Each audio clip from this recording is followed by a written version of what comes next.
Jornalista televisão Educação Timor, Ezequiel das Neves, o subcoordenador-geral Expo Dubai, Manuel Wong, explica que o público relaciona o cancelamento viagem ou de cobertura. Turma declaração completa do jornalista televisão Educação Timor.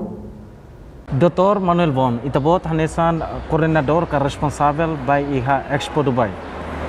Hawanesan jornalista senti triste no lamenta tebes itabot em decisão questiona profissionalismo serviço pode lidera no representa Timor-Leste participa em Expo Dubai tina idane. Hanesan responsável ba Expo Dubai tem que explicar ba público razão cancelamento viagem jornalista. Hawanesan jornalista iha minuto ikos bangira hane presença no aeroporto internasional Nicolau Lobato e lorong sanolo resinghat fulan outubro tina rihundua ronolo resinida iha horas tuku sanolo resin rua hobal.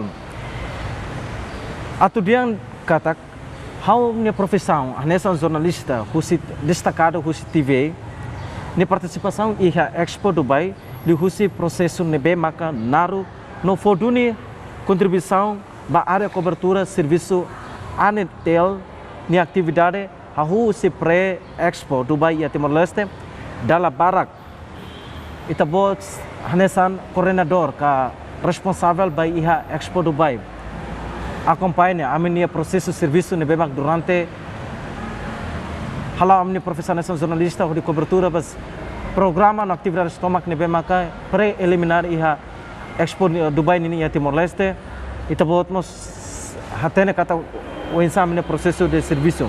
Bem, a mim sente triste.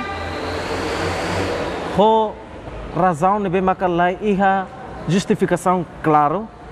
Li husi hahalo ka decisão nebe maka hanesan coordenador geral ba Expo Dubai la merece atau aplica atitude ne tama considera hahalo ne prática discriminação.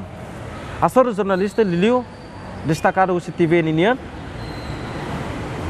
considera idane nessa la profissional de serviço. Reportagem equipa cobertura televisão Timor-Post.